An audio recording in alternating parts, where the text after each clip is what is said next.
Okay, so we just have a piece of cardboard, 24 by 24, and we're cutting squares out of each of the corners.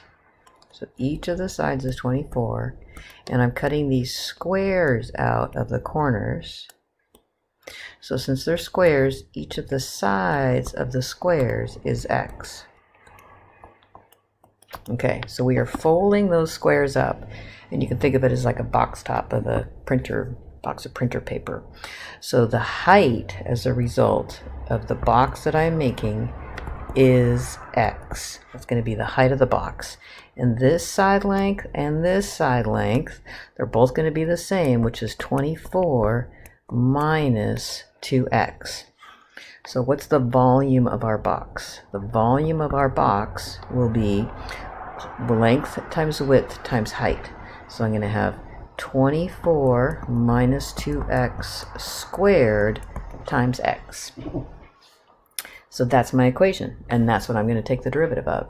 So I'm not going to multiply it out. I'm just going to take the derivative of it the way it is and do product rule and chain rule.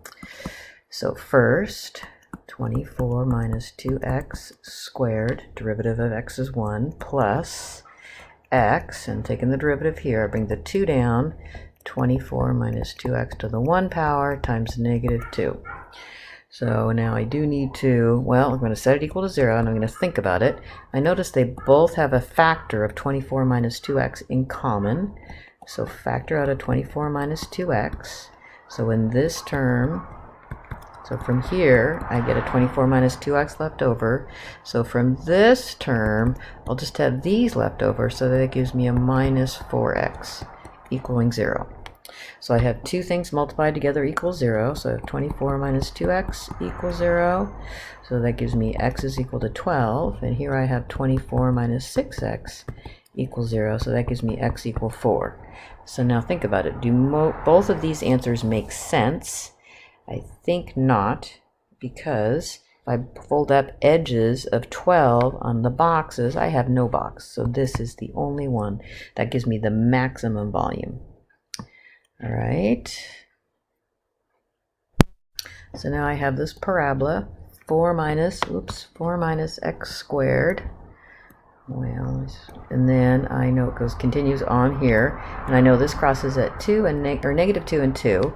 So what I want is a rectangle that goes underneath. So the corners of the rectangle touch the parabola, so these edges do not go to 2 and negative 2. They're smaller than that, but they are some x value. So there's an x value here, and it'll be an identical x value in that direction.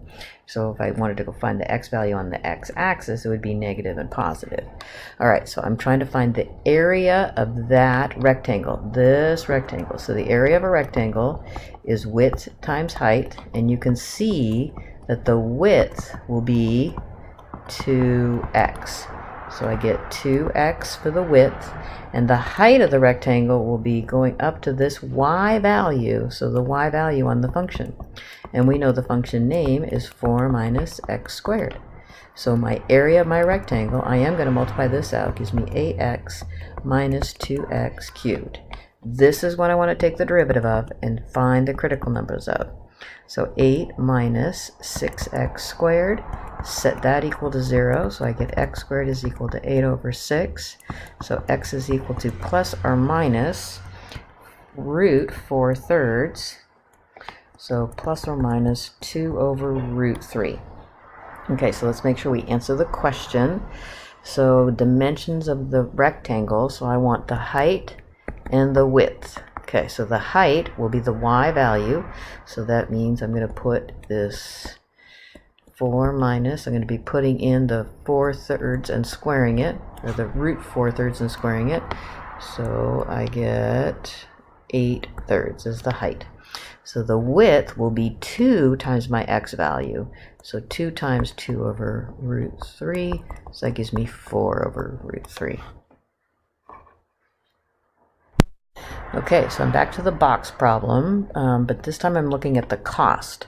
So I've got the square base and open top again, So square base on open top, and it has a volume of 50 cubic inches. So we know the volume is x squared h, and so I'm setting that equal to 50. So now it's not surface area I'm finding, or minimum amount of material, but it's cost. So cost is surface area, because they give me the $3 per square inch for the sides. So I'm going to be multiplying $3 per square inch times the area of all the sides. So I have 4 sides of area XH. Then I'm going to be adding on the cost of $5 for the area of the base, which is x squared. So my cost equation will be 12xh plus 5x squared. So I'm back to 2 equations, so I use this as my constraint. And I substitute this in, so I get 12x times 50 over x squared. And I'm going to fix this before I take the derivative. So this is 600 over x plus 5x squared. And if you need to, could be a good idea to rewrite it like this first. Now I'm ready to take the derivative. So identify that, C prime.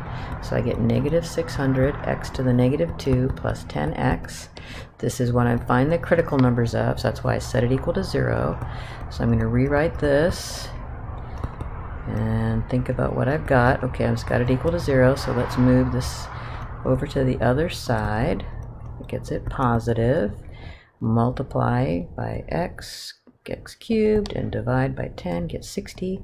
So I get the cube root of 60 for my x, and then I can figure out what my h is equal to by plugging it into here. So I get 50 over 60 to the 2/3 power.